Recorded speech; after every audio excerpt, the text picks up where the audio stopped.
बीते गुरुवार को आचार्य प्रमोद कृष्णम अपने घर पर अचानक गिर गए और गिरने के बाद उनके परिवार वालों ने आनन फानन में उन्हें जो गाजियाबाद का अस्पताल है वहां पर भर्ती कराया और डॉक्टरों ने जांच की इमरजेंसी में और पाया कि उन्हें सिर पर चोट आई थी और उनकी सर्जरी की गई।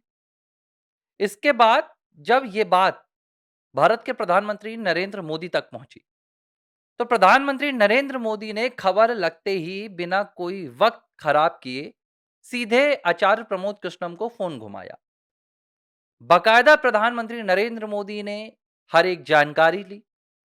प्रमोद कृष्णम कैसे गिर गए, क्या उन्होंने कोई लापरवाही बरती और अस्पताल में पहुंचने के बाद उन्हें कितना स्वास्थ्य लाभ है, डॉक्टर्स ने क्या कहा है, रिपोर्ट क्या आई है। और इसके बाद प्रधानमंत्री नरेंद्र मोदी ने कहा कि हम आपके जल्द से जल्द स्वस्थ होने की कामना कर रहे हैं और जल्दी से ठीक हो जाइए।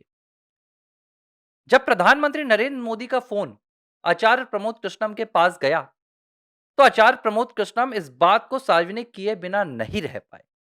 सिर्फ इसलिए नहीं कि उनका फोन भारत के प्रधानमंत्री का फोन उनके पास गया, बल्कि इसके पीछे एक बहुत बड़ी वजह थी जो आचार्य प्रमोद कृष्णम ने 4 लाइन के अपने ट्वीट में बता दी। आचार्य प्रमोद कृष्णम ने एक ट्वीट किया आज और उस ट्वीट में उन्होंने बताया कि उन्हें जैसे ही प्रधानमंत्री नरेंद्र मोदी को पता चला कि वो गिर गए हैं, अस्पताल में भर्ती हैं, तो पीएम मोदी ने उन्हें फ़ोन किया और इसके बाद आचार्य प्रमोद कृष्णम ने एक ऐसी बात बोली, जो बात शायद अस्पताल में भर्ती कोई व्यक्ति बोल रहा है, तो उसकी सत्यता और उसकी भावनाओं का पता लगाया जा सकता है, अंदाज़ा लगाया जा सकता है। आचार्य प्रमोद कृष्णम कहते हैं, मोदी की आलोचना करना बहुत आसान है, लेकिन मोदी बन पाना बहुत मुश्किल है। ये बात आचार्य प्रमोद कृष्णम क्यों कह रहे हैं? ठीक है, पीएम मोदी ने उनको फ़ोन लगाया, उनका स्वास्थ्य जाना, लेकिन यहाँ पर आलोचना वाली बात और पीएम मोदी जैसा बन पाना ये बहुत मुश्किल है। इसके पीछे कहानी है और ये कहानी आपको ऐसे समझ में नहीं आएगी, इसलिए मैं कुछ बातें बता रहा हूँ। ये पहली बार नहीं है कि जब प्रधानमंत्री नरेंद्र मोदी ने अस्पताल पहुँचे किसी नेता को इस तरह फ़ोन लगाया हो। वैसे तो वो सोनिया गांधी को भी, जब भी सोनिया अस्पताल पहुँचती हैं कुछ गंभीर मामलों में, तत्काल पीएम फ़ोन करते हैं। मुझे याद आ रहा है कि एक बार 2014-15 में सोनिया गांधी वाराणसी गई थी प्रधानमंत्री नरेंद्र मोदी के खिलाफ प्रचार करने। इस प्रचार के दौरान अचानक सोनिया गांधी का स्वास्थ्य खराब हो गया था। उन्हें रैली छोड़कर वापस दिल्ली लौटना पड़ा था। जब ये बात प्रधानमंत्री मोदी को पता चली, पीएम मोदी ने तत्काल ट्वीट किया, उन्होंने फ़ोन भी किया और उनके जल्द स्वस्थ होने की कामना की। अभी हाल ही के 2-3 उदाहरण हैं, ये तो पुरानी बात हो गई। मल्लिकार्जुन खड़गे, कांग्रेस पार्टी के अध्यक्ष, अस्पताल में भर्ती थे। बीमार थे, सर्जरी हुई थी बेंगलुरु के अस्पताल में।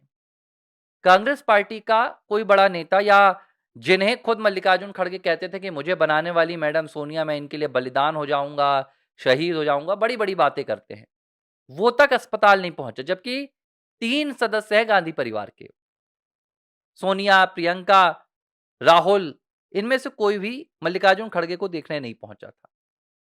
लेकिन जब प्रधानमंत्री नरेंद्र मोदी को यह बात पता चली, पीएम मोदी ने तत्काल उन्हें फोन घुमाया और बाकायदा अस्पताल की स्थिति जानी, उनके स्वास्थ्य की स्थिति जानी और पूरा कुशल क्षेम जानने के बाद फोन रखा। मल्लिकार्जुन खड़गे ने खुद इस बात को ट्वीट करके बताया था। इसके बाद दूसरे नेता हैं संजय राउत। संजय राउत ने कुछ दिनों पहले कहा कि वो 1 महीने के लिए डॉक्टर के निर्देशन पर राजनीति से दूर रहेंगे, सार्वजनिक जीवन से दूर रहेंगे। पत्र लिखा था उन्होंने बाकायदा। जब प्रधानमंत्री को पता चला तो पीएम मोदी ने फ़ोन किया और पीएम मोदी ने उन्हें सलाह दी, कैसे रहना है, कैसे नहीं रहना है, क्या लापरवाही से दूर रहना है। राजदीप सरदेसाई, वो पत्रकार जिनकी रोजी-रोटी पीएम मोदी के खिलाफ बोलने से चलती है, जिनकी पत्नी संसद में पीएम मोदी के खिलाफ ना बोलें तो शायद उनको घर में वापस जाकर नींद ना आए।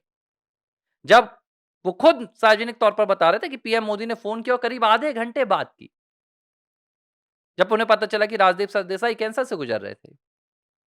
ये होती है व्यक्ति की विशेषता और इसीलिए जब आचार्य प्रमोद कृष्णम, जिनका 30 से 35 साल का कांग्रेस के साथ रिश्ता रहा, करीब मुझे जानकारी है कि 80 के दशक में अपने छात्र जीवन के साथ आचार्य प्रमोद कृष्णम कांग्रेस के साथ जुड़ गए थे और उसके बाद उन्होंने कभी भी कांग्रेस का दामन नहीं छोड़ा। लोग यहां वहां चले जाते हैं। क्या नरेंद्र मोदी, क्या अटल बिहारी वाजपेयी, क्या भाजपा, क्या आरएसएस, किसकी आलोचना नहीं की, क्या कुछ नहीं कहा आचार्य प्रमोद कृष्णम ने। प्रधानमंत्री नरेंद्र मोदी ने इन बातों को नहीं सोचा। आचार्य प्रमोद कृष्णम किस पार्टी में रहे हैं, क्या उनकी विचारधारा रही है, पीएम मोदी को इससे फर्क नहीं पड़ा। पीएम मोदी आचार्य प्रमोद कृष्णम को जानते हैं और उनके अगर स्वास्थ्य खराब होने की जानकारी मिली, तबीयत खराब होने के बारे में पता चला, पीएम मोदी ने तत्काल फोन लगाया। और जिस पार्टी में 35 साल आचार्य प्रमोद कृष्णम ने बिता दिए, जिन परिवार के लिए आचार्य प्रमोद कृष्णम कांग्रेस पार्टी में नारे लगाते थे, प्रवक्ता थे कांग्रेस पार्टी के राष्ट्रीय, जिनके पक्ष में बोलते थे, जिन्हें बचाने के लिए बोलते थे, जिनके ऊपर आई आफतों से लड़ने के लिए बोलते थे, वो गांधी परिवार एक बार फोन लगाकर तक नहीं पूछ सका कि क्या आचार्य प्रमोद कृष्णम आप बीमार हैं, क्या हो गया आपके साथ, कब तक ठीक होंगे, डॉक्टर्स ने क्या कहा। यह अंतर है दो व्यक्तित्व के बीच में।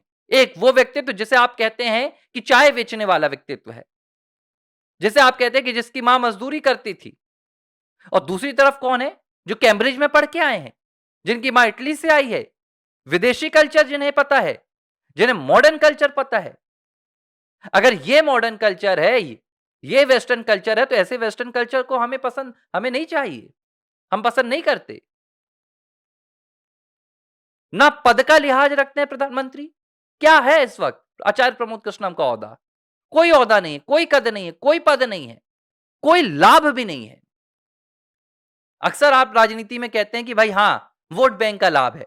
आचार्य प्रमोद कृष्णम खुद 2014-2019 का चुनाव हार चुके हैं। कोई वोट बैंक नहीं है उनका, कोई लाभ नहीं है उनसे राजनीतिक। लेकिन एक व्यक्तित्व के नाते प्रधानमंत्री नरेंद्र मोदी ने उनको फोन किया और इसीलिए आचार्य प्रमोद कृष्णम ने कहा कि मोदी की आलोचना करना आसान है, आप उनके बारे में 4 बातें निकाल कर ले आइए, आलोचना कर दीजिए, लेकिन मोदी जैसा बनना कि सामने से आपको कोई गाली दे, सामने से कोई आपकी मौत की कामना करे, रावण बोले, सांप बोले, अहंकारी बोले, क्या क्या नहीं बोले, और आप अपनी विनम्रता में जरा भी पीछे ना हटे। यही है प्रधानमंत्री नरेंद्र मोदी का व्यक्तित्व, और इसी व्यक्तित्व का धनी आज विपक्ष का हर बड़े से बड़ा नेता है। हर बड़े से बड़ा नेता वो भले बोलने में घबराता है, लेकिन वो जानता है कि प्रधानमंत्री नरेंद्र मोदी के व्यक्तित्व के सामने, उनकी आभा के सामने मैं नहीं टिक पाऊंगा। और इसी बात को आचार्य प्रमोद कृष्णम ने सार्वजनिक की। लेकिन शर्म आनी चाहिए गांधी परिवार को, शर्म आनी चाहिए राहुल को, जिनकी पार्टी के नेता रहे हैं 2024 तक आचार्य प्रमोद कृष्णम। वो एक फोन नहीं उठा सके और ये कहते हैं ये मोहब्बत की दुकान खोलेंगे नफरत के बाजार में। ये कोई दुकान नहीं खोल पाएंगे। ये सौदागर हैं, ये सौदागर हैं भावनाओं के, ये सौदागर हैं भारत देश के, ये सौदागर हैं हिंदुओं के, ये सौदागर हैं भारत की संपत्ति के। इससे ज्यादा इनसे उम्मीद नहीं की जा सकती। एबीसी हिंदी न्यूज, आज ही जुड़िए हर खबर के साथ